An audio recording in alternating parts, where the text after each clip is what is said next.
जहाँ green top से Kalam city का मंजर, ये ओल्ड कालाम, ये वो मेन ब्रिज है और यहाँ से आप नज़ारा कर सकते हैं। सामने वो ये उतरोड़ रिवर, कुछ हिस्सा वुशु जंगल का भी आ रहा है। ये सड़क सीधा फिर उतरोड़ को आगे की तरफ, तो बेहतरीन है।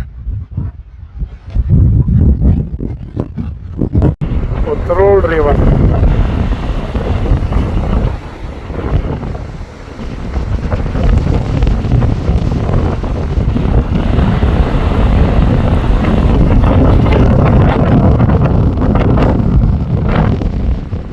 इतनी तेज हवा चल रही है कि मोबाइल को कंट्रोल करना भी मुश्किल है।